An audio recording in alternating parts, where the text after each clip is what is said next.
నశించాలి కేంద్ర రాష్ట్ర నిరంకుశ వైఖరి, నశించాలి కేంద్ర రాష్ట్ర నిరంకుశ వైఖరి, నశించాలి కేంద్ర రాష్ట్ర నిరంకుశ వైఖరి, తగ్గించాలి విద్యుత్ ఛార్జీలను వెంటనే, వర్ధిల్లాలి వైఎస్ఆర్ కాంగ్రెస్ పార్టీ, వర్ధిల్లాలి శివగారి నాయకత్వం, వర్ధిల్లాలి శివకుమార్ గారి నాయకత్వం, వర్ధిల్లాలి శివకుమార్ గారి నాయకత్వం, తగ్గించాలి పెంచిన విద్యుత్ ఛార్జీలు వెంటనే,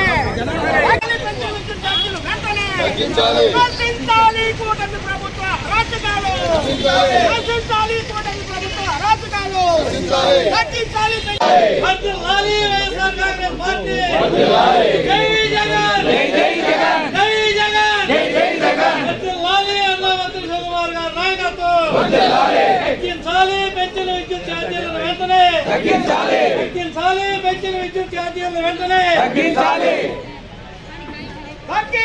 పెంచిన విద్యుత్ ఛార్జీలు వెంటనే, తగ్గించాలి పెంచిన విద్యుత్ ఛార్జీలు వెంటనే, తగ్గించాలి పెంచిన విద్యుత్ ఛార్జీలు వెంటనే, నశించాలి కూటమి ప్రభుత్వ అరాచకాలు.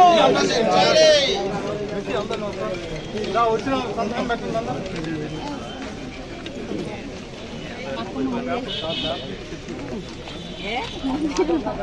చేస్తే మేము చేసినట్టు కదా, 2 సంవత్సరాలు చేసినా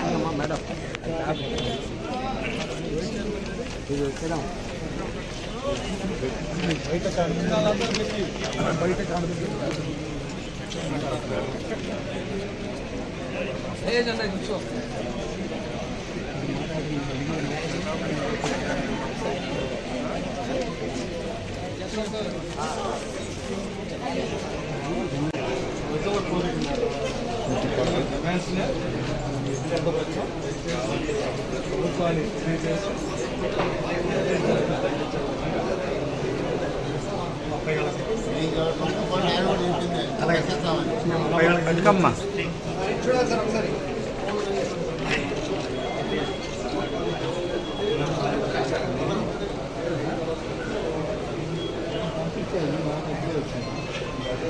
చూస్తా ఉంటారు. జగన్మోహన్ రెడ్డి గారు చేసిందే అయ్యా, ఎలక్షన్ ముందు మీకు తెలీదా? ఆ రోజు కరెంటు బిల్లు ఎంత వస్తుందో మీకు తెలీదా? కూటమి ప్రభుత్వం అధికారంలో రావడం కోసం చంద్రబాబు నాయుడు కానీ పవన్ కళ్యాణ్ కానీ ఏం చెప్పారు? మేము బిల్లులు పెంచాం, తగ్గిస్తాం, వీలైతే వినియోగదారుడు అమ్ముకునేట్టు చేస్తామని చెప్పింది ఎవరు? చంద్రబాబు నాయుడు గారు ప్రతి మీటింగ్లో చెప్పాడు. ప్రతి మీటింగ్లో తమ్ముళ్ళు విద్యుత్ ఛార్జీలను పెంచాం అంటున్నాడు. మరి ఈరోజు ఏం చేసుకొచ్చాం? జగన్మోహన్ రెడ్డి గారని చెబుతారేంటి? అంటే పెద్దానికి జగన్మోహన్ రెడ్డి గారేనా? ఆ రోజు ప్రభుత్వంలో ఉన్నది మేమే. ఎస్, జగన్మోహన్ రెడ్డి గారి నాయకత్వంలో మేము ఎమ్మెల్యేలు కూడా, ఆయన ముఖ్యమంత్రిగా ఉన్నాం. ఎలక్షన్ నాటికి ఆ రోజు ఎంత బిల్లు వస్తుందో మీకు తెలీదా? ఆ బిల్లు మీదే కదా మేము పెంచము అని చెప్పింది. ఆ బిల్లు మీదే కదా మేము అవసరమైతే తగ్గిస్తామని చెప్పింది. అది చెప్పే కదా ప్రజలను ఓటు అడిగింది. ఈరోజు మళ్ళీ బిల్లు పెంచి 15,000 కోట్ల రూపాయలు పెంచి 15,000 కోట్ల రూపాయలు ప్రజల మీద భారం వేసి మళ్ళీ జగన్మోహన్ రెడ్డి గారని చెబుతారేంటి? ఇది ఏమి న్యాయం? మీరు అన్నారు మేము బిల్లులు పెంచామని, అవసరమైతే తగ్గిస్తామన్నారు. ఆ మాట కట్టుబడి ఉండండి.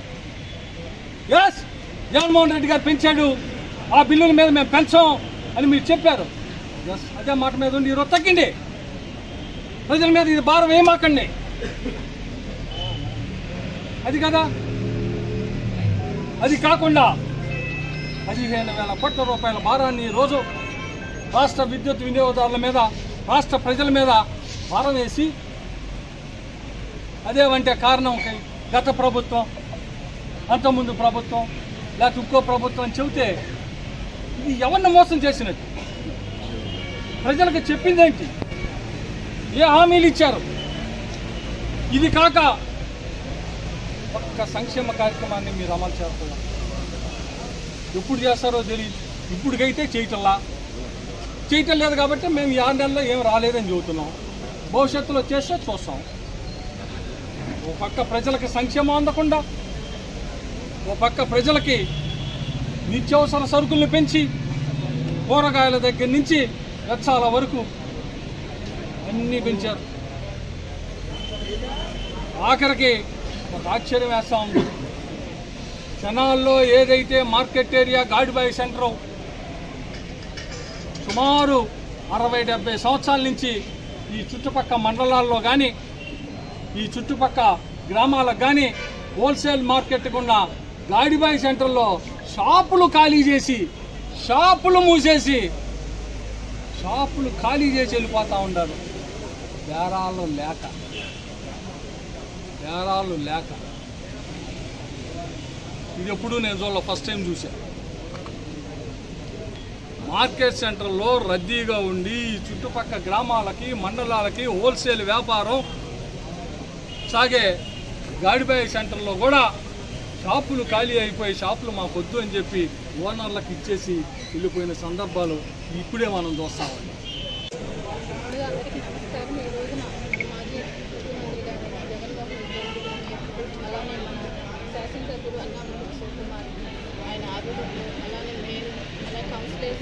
కుటుంబ సభ్యులందరూ, వైఎస్ఆర్ కాంగ్రెస్ పార్టీ సభ్యులందరికీ, అలానే ఈ రోజున వినతి పత్రం ఇస్తానికి ఈ రోజున ఇక్కడ ప్రజల మీద అతిగా భారం మోపుతాన ఈ విద్యుత్ ఛార్జీలు అనేది తగ్గించాలని మేము ఇవ్వడం జరిగింది.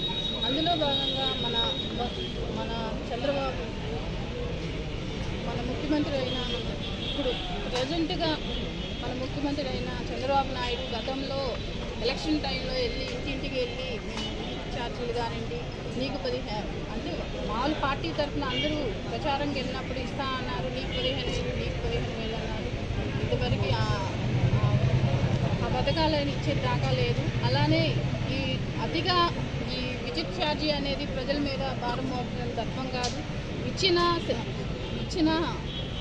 సూపర్ 6 అనేది ఏదో దాని మీద దృష్టి పెడితే బాగుంటుందని మన ప్రజెంట్ అయిన మన ముఖ్యమంత్రి గారు చెప్పడం జరిగింది. అలానే దయచేసి మీరందరూ గమనించుకోవాల్సింది ఏంటంటే, ప్రజల మీద భారం మోపటం కాదండి, ప్రజలకి ఏదో హామీలు ఇచ్చి ఉన్నారో వాటి మీద దృష్టి పెడితే ఇంకా బాగుంటుంది. అలానే మేము వైఎస్ఆర్ కాంగ్రెస్ పార్టీ తరఫున మా అందరూ ఉన్నాం కాబట్టి, మా కుటుంబ సభ్యులాగా మన పార్టీ ఉంది కాబట్టి ప్రజల కోసం మేము పనిచేస్తాం కాబట్టి రాబోయే రోజుల్లో ప్రజల కోసం నిలబడతాము అని సందర్భంగా తెలియజేస్తాం. విద్యుత్ ఛార్జీల మీద ధర్నా నిర్వహించడం, మా నాయకులు అన్నాపతి శివకుమార్ గారి ఆధ్వర్యంలో అందరూ ఇక్కడికి రావడం, ఈ ధర్నాన్ని విజయవంతం చేసినందుకు అందరికీ ధన్యవాదాలు. అలాగే రాష్ట్రంలో ఒక నిరుపేద కానుంచి వ్యాపారం చేసుకునే వాళ్ళు, పనులు చేసుకునే వాళ్ళు, చిన్న పరిశ్రమలు ఉన్న వాళ్ళకి కూడా ఎంత బాధ కలిగిందంటే, ఒక పరిశ్రమ ఉన్నవాళ్ళు 5,000 అంతకుముందు కడితే వాళ్ళు పరిశ్రమ మొత్తం నడుపుకొని నెలకి ఇవాళ అది 18,000, 17,000 దాగిలుతున్నారు. దానికి తగ్గట్టు వీళ్ళు బిగించినటువంటి మీటర్లలో ఎంత దేనికంటే ఒక యూనిట్ ఇద్దరు కాలితే గతంలో జగన్మోహన్ రెడ్డి గారి టైంలో, ఇప్పుడు వాళ్ళు పెట్టే మీటర్లు 2 యూనిట్లు చూపిస్తుంది ఒక యూనిట్కి. అలా 100 యూనిట్లకు 2 యూనిట్లు. అలాగే జనం మీద పెంచిన ఛార్జీలు ఏ రకంగా పెరిగినాయో ఒకసారి ప్రజలందరూ ఆలోచించాలి. ఆయన ఎన్నికల్లో చంద్రబాబు నాయుడు గారు నేను ఛార్జీలు పెంచడాన్ని 1కి 10 సార్లు చెప్పి, ఇసుక ఫ్రీ అని ప్రతిదీ అబద్ధమే ఆయన చెప్పేది. అబద్ధాన్ని నమ్మి ఈరోజు రాష్ట్ర ప్రజలు వాళ్ళకి అధికారం ఇచ్చినందుకు ఇవాళ 6 నెలలకే చాలా ఇబ్బంది పడుతున్నారు. ఏంది ఇలాంటి ప్రభుత్వాన్నే మనం గెలిపించింది, ఎప్పుడు ఈ ప్రభుత్వాన్ని దించుదాం, ఎప్పుడు తొందరలో ఎన్నికలు వస్తాయి, 2027లో వచ్చే ఎన్నికల్లో అయినా సరే వస్తే అఖండ మెజార్టీతో జగన్మోహన్ రెడ్డి గారిని గెలిపిద్దామనేది ప్రతి పేదవాడు, మధ్యతరగతి వాళ్ళు, ప్రతి ఉద్యోగస్తులు కూడా ఇవాళ ఆలోచిస్తున్నారు. ఇవాళ పెరిగిన నిత్యావసర వస్తువులు, మంచి నూనె కానివ్వండి, ఏమైనా ఉల్లిపాయలు కానివ్వండి, ప్రతిదీ పెరగటం. అంతకుముందు జగన్మోహన్ రెడ్డి గారు ఉన్నప్పుడు ఉల్లిపాయల రేటు పెరిగితే రైతు బజార్లో పెట్టి ఆ సగం రేటుకి అమ్మారు. నూనె ప్యాకెట్లు, బియ్యం ఇచ్చే బళ్ళ ద్వారా నిత్యావసర వస్తువులు ఇచ్చారు.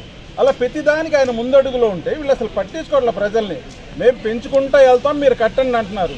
ప్రజా తిరుగుబాటు వస్తే వీళ్ళకి అతి దారుణంగా ఓడించి వీళ్ళు చేసే పనులు, ప్రతి ఒక్కళ్ళ మీద, కార్యకర్తల మీద పెడుతున్న తప్పుడు కేసులు. ఎప్పుడు కేసులు అండి వీళ్ళు? ఎప్పుడు అయిపోతే వాళ్ళు ధర్నాలు చేయలేదా? వాళ్ళు తగలబెట్టలేదా? బంధువులు వస్తే కొట్ల మీద జులుం చేయలేదా? వాళ్ళ మీద మేము పెట్టామా? మా నాయకులు కానీ వాళ్ళ మీద అరెస్ట్ చేయాలంటే ఎన్నో కేసులు పెట్టచ్చు వాళ్ళ మీద. మేము ఒక్క కేసు పెట్టాల. కార్యకర్తల్ని మీరు కేసులు పెట్టి భయపెట్టిద్దాం అనుకుంటున్నారేమో. ఎంత మీరు పెడతారో అంత తొక్కుంటే వెళ్ళి జగన్మోహన్ రెడ్డి గారిని గెలిపించుకుంటాం మేము. వెనక ఆడేది ఉండదు. రేపు వచ్చే ప్రభుత్వం మీకన్నా కూడా 175 సీట్లు పెరిగితే ఆ సీట్లు కూడా కలుపుకొని ఎక్కువ సీట్లు గెలుస్తాం. మిమ్మల్ని చిత్తుగా ఓడిస్తాం. ఈ విద్యుత్ ఛార్జీలు వెనక్కి తీసుకోపోతే ఈ ధర్నా కూడా మళ్ళీ చేస్తాం.